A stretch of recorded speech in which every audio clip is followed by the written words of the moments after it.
Welcome to America's Heroes Group. Welcome back to America's Heroes Group, the Roundtable Community Outreach with the Red Cross. Today is Saturday, October 21st, 2023. October is Breast Cancer, Mental Health, Natural Disability, and Domestic Violence Awareness Month.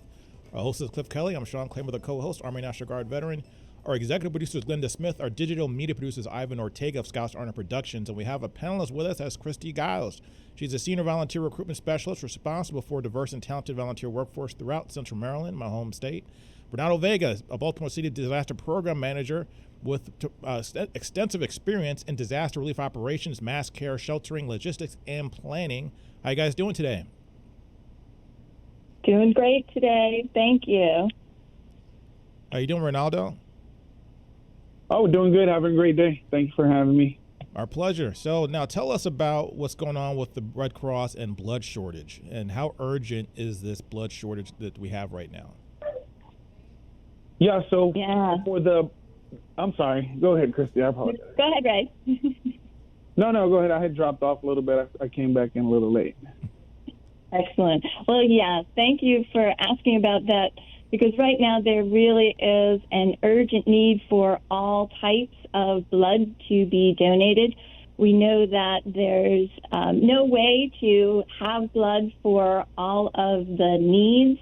Every 2 seconds, somebody in the United States needs blood or plasma. So in order for that to be available for chronic illnesses, for surgeries, for accident victims, for sickle cell disease treatment, we need folks to come on out and donate blood. There's definitely an urgent need now, and we're asking folks to come on out and join us to donate blood. We actually have a campaign going on right now where those who donate by November 9th can receive a thank you e-gift for $10 to the merchant of their choice. So a little something to entice people to join us in giving life-saving blood. Now, Reynaldo, why is there such a shortage? I mean, when I drive down the streets of Chicago and I see all these different clinics that are popping up, these little blood donation centers like Plasma CSL and all these different ones, they're all over the place. How is there still a shortage of blood? Reynaldo? So I'm gonna so for the blood questions, I'm gonna defer to my colleague here, Kristi. I'm on the disaster cycle services side. I'd be more than happy to jump in on that. But for the blood, I'm going to go ahead and let Kristi handle that. Okay, Kristi, tell us a little more background about, where did this shortage come from? Yeah, well, I too am not an expert in blood services. I'm in volunteer services, but it's a real passion of mine. I started my kind of association with the Red Cross while I was in school and college. Joined a group of friends heading on down to a blood drive and have been a lifelong blood donor ever since, and a one-time blood recipient. So I myself have been impacted by generous blood donations. But the truth of the matter is that the great percentage of those folks who are eligible to donate don't. It's not something that everybody does here in the United States. And so we really do need more people to step up and become regular, consistent blood donors. And I think also, it's very timely. You have to make sure you have a constant supply of blood coming on in. And anytime we've got large-scale disasters and things going on in the U.S., it can disrupt some of the blood drives. So other areas then do have to step up to meet that need and to meet that demand. So summertime months do tend to be a little less because, like myself, who went to a school blood drive, a lot of our larger drives are at various schools. So sometimes that slows down a bit. So in the fall, it's time to now to have, to renew the interest and encourage people to come on out so that we can meet our daily demands of blood. So, Reynaldo, can you tell us a little bit about some of the dangers of not having enough blood when you have these mass disasters and things like that, when you have to, try to plan for a natural disaster or plan around recovery? Yes, absolutely. So, as Kristi said, what happens is a lot of times, blood does have an expiration date. So it is one of those things. It's not like we can collect blood and then store it until the next disaster happens. A lot of times it's about being able to having donors really throughout all periods, just in case something does happen.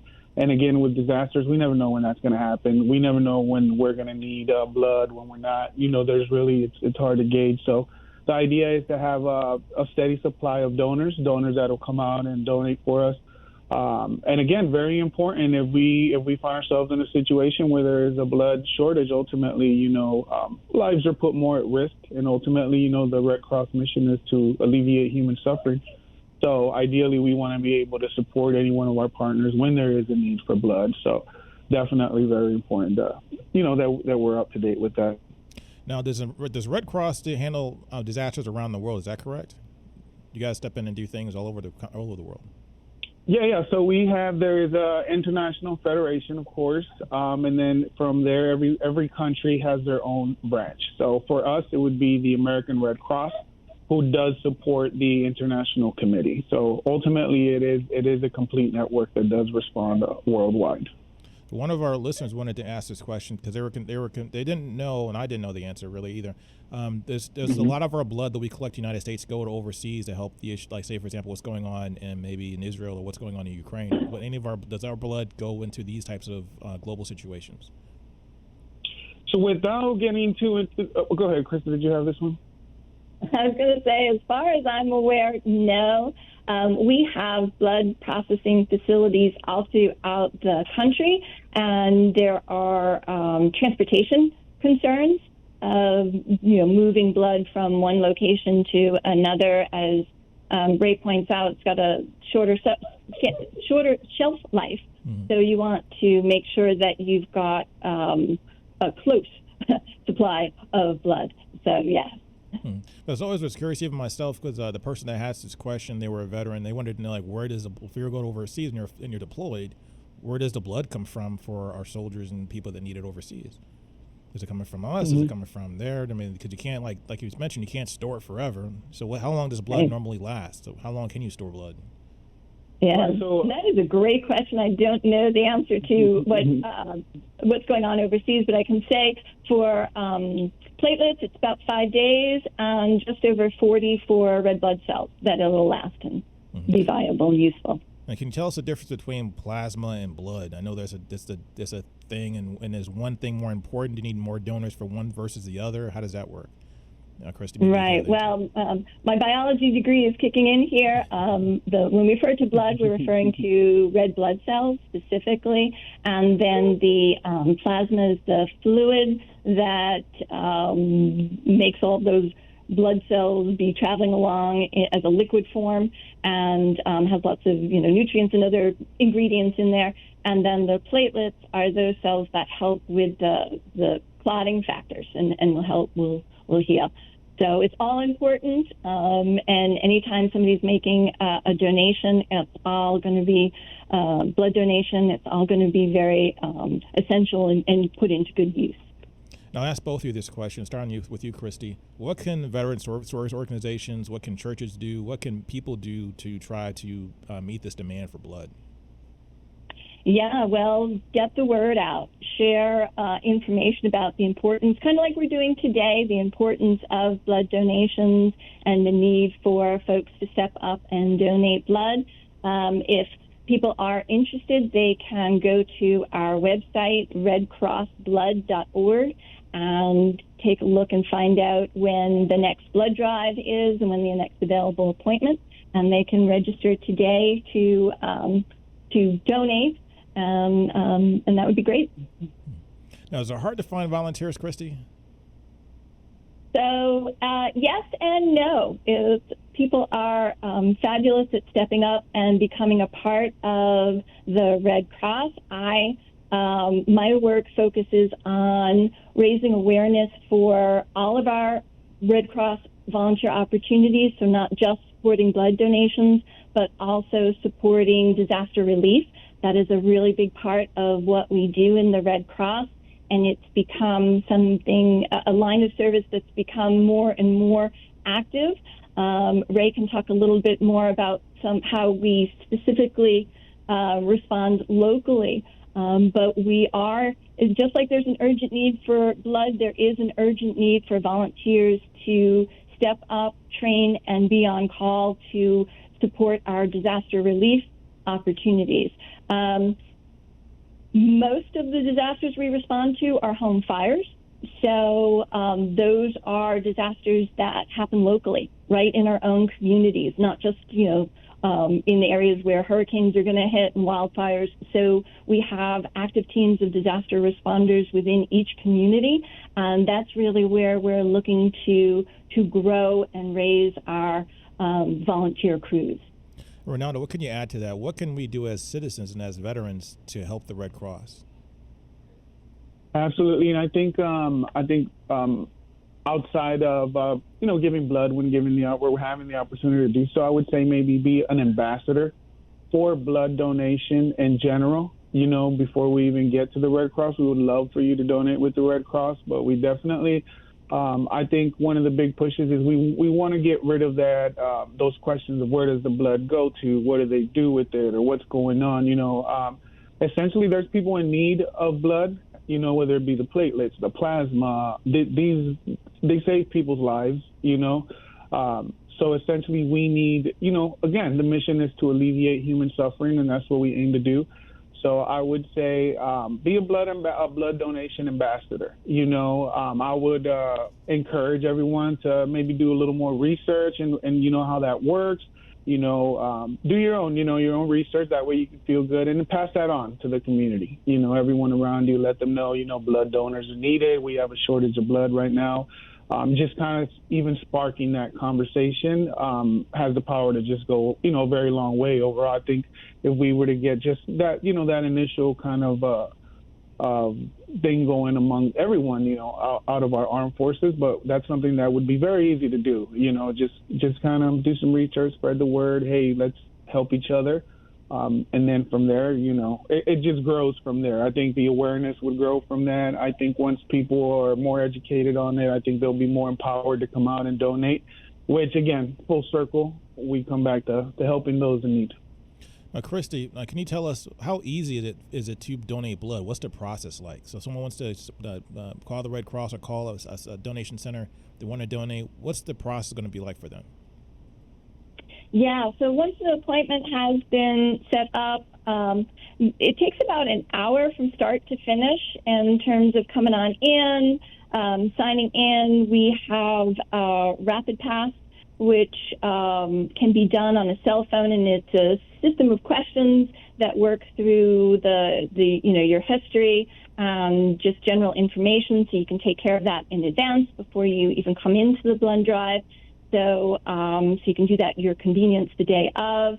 And then there'll be a quick medical screen of just checking out your iron levels and asking if there's any questions about your medical history and your information that you've filled out. And then about 10 minutes on the table of doing the actual blood donation. And then we send you over to the hospitality or the cantina area, where you get to have a little bit of juice and cookies and recharge and reflect on all the wonderful good that you've done. And that's it. It's a simple procedure, about an hour or so of your time, and it can really have a big impact in saving the lives of other people. And this is a question for either one of you. I'm not sure which one's better suited for this question, but who is typically your ideal donor? Is there any particular demographic that tends to donate more? Maybe veterans or maybe seniors, or who's the people that you normally target to get to donate?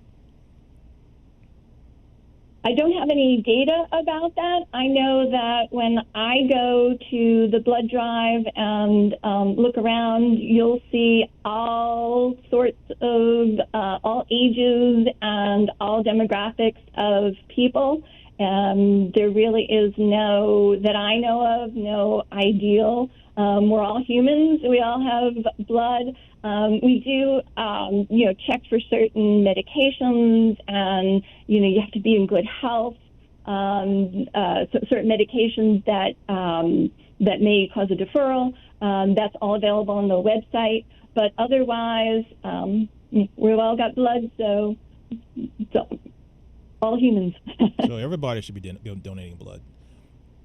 Yeah, as long as you're in good health.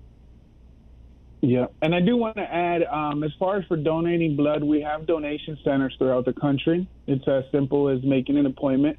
And then throughout the country, we have regions, and within those regions, we have what's called humanitarian chapters.